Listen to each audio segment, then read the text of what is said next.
Hi, my name's Lee Hallman, and I'm an associate curator at the Modern Art Museum of Fort Worth.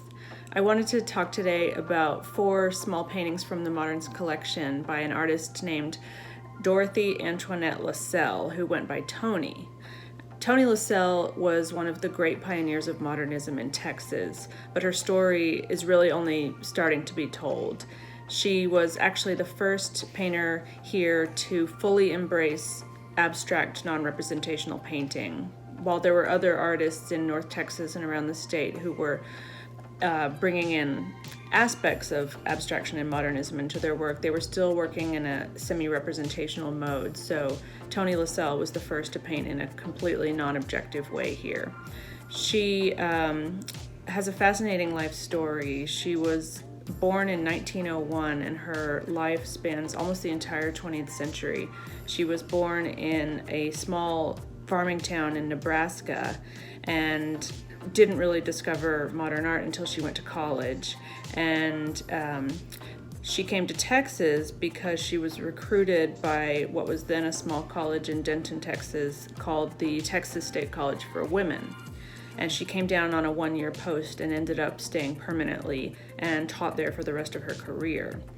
At the same time, during her summer breaks from teaching, she would travel to New York, where she really associated with some of the leading artists and thinkers of the New York school.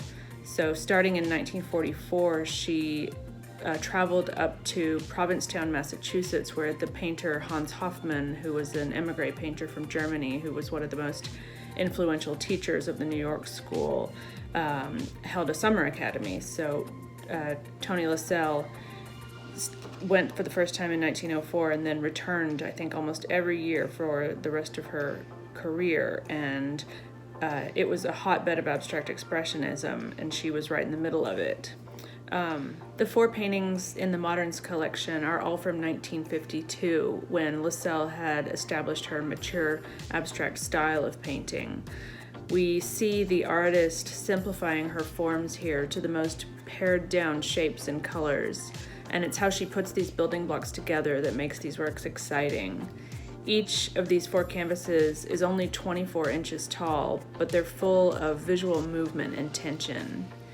In the one called Echo Oriental, for example, you have a triangular shape on the right side of the canvas that seems to converge right into the edge of the curved shape on the left, as if it's about to puncture it.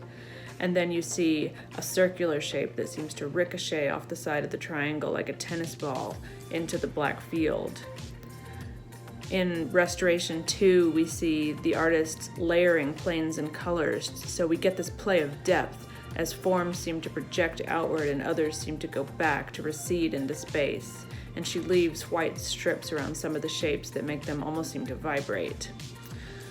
LaSelle remained a dedicated educator in Denton for many decades, and she also helped to organize exhibitions, bringing some of the leading modern artists of the time to DFW. She died in Denton in 2002 at the age of 100. Her paintings, however, feel as fresh and vibrant as if they were painted yesterday.